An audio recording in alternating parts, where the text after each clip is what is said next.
Hi friends, நீங்கள் விக்கா ஃபேனாக இருந்தால் நம்ம சேனலை சப்ஸ்கிரைப் பண்ணிக்கோங்க. விஜய் காவேரி பார்க்கறதுக்காக கால் வச்சிருக்கிற இடத்துக்கு போகிறாரு. அங்கே போய் காவேரி பார்க்குற விஜய், உங்கள் வீட்டில் இருந்து எனக்கு ஃபோன் பண்ணி டிவோர்ஸ் கொடுக்க சொல்கிறாங்க தெரியுமா? என்ன காவேரி, உண்மையை வீட்டில் சொல்லிடலாமா? உங்கள் வீட்டில் என்னை டிவோர்ஸ் கொடுக்க சொல்லி ஃபோர்ஸ் பண்ணுறாங்க. நீங்கள் இருக்கிறதுனால தான் எங்களுக்கு பல பிரச்சனை வருது. வீட்டில் பொண்டாட்டின்னு ஒருத்தி இருக்கா, ஆனால் என் பொண்ணு இங்கே இருக்கான்னு சொல்லி நீங்கள் வந்து தங்கியிருக்கிறீங்க தம்பி. இதெல்லாம் நல்லாவா இருக்குது? எவ்வளோ ஒருத்தி அவள் எங்கள் வீட்டில் பிரச்சனை பண்ணுறா அப்படின்னு சொல்லி உங்கள் அம்மா எங்கிட்ட என்னென்னமோ கேட்குறாங்க காவேரி. எனக்கே சங்கட்டமாக இருக்குது காவேரி. வா, நம்ம 2 பேர் போய் இப்போவே உன் வயிற்றில் என்னோடய குழந்தை வளருதுன்னு சொல்லிவிட்டு உன்னை இந்த வீட்டில் இல்லை எங்கள் வீட்டுக்கே கூட்டிகிட்டு போயிடுறேன் காவேரி. எல்லா பிரச்சனையும் முடிஞ்சது. வெண்ணிலா தானாக போயிடுவான். நீ நம்ம வீட்டுக்கு வந்துட்டீன்னா வா காவேரி போகலாம் அப்படின்னு சொல்லி விஜய் கூப்பிட்றாரு.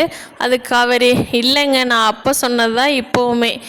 என் குழந்தைனால பரிதாபப்பட்டு எந்த காரியம் நடக்கக்கூடாது. நீங்கள் மற்றதையெல்லாம் கிளியர் பண்ணுங்கள், நான் நம்ம வீட்டுக்கு வந்துடுறேன். எங்கள் வீட்டில் நான் தைரியமாக சொல்லிட்டு வந்துடுறேன் அப்படின்னு சொல்லி காவேரி அதே முடிவுலேயே இருக்காங்க. இங்கே பார்த்தீங்கன்னா கல்யாண ஏற்பாடுகள்லாம் தீவிரமாக போயிட்டுருக்குது. ராகினி அஜய் வர சொல்லிடுறாரு. மத்தியானம் அஜய் விஜயை மீட் பண்ணுறாரு. அப்போது விஜய் ஏதோ அட்வைஸ் தான் பண்ணுவார் அப்படின்னு ராகினி நினச்சிட்ருக்குறாங்க. ஆனால் விஜயோட டார்கெட்டே வேறு. இங்கே பாரு அஜய், உன் பொண்டாட்டியை கம்முன்னு இருக்க சொல்லு, என் லைஃப்பில் குறுக்க வர வேண்டான்னு சொல்லு. நான் எதுக்கு அவளை இங்கே வச்சுருக்கேன்னு தெரியுமா?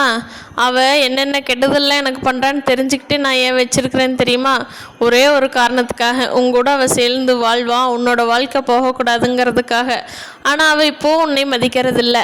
ஆனால் இந்த ஒரு கல்யாண விஷயத்தில் மட்டும் அவள் உன்னை சேர்த்துக்கிட்டு என்னென்னமோ பண்ணிகிட்ருக்கா.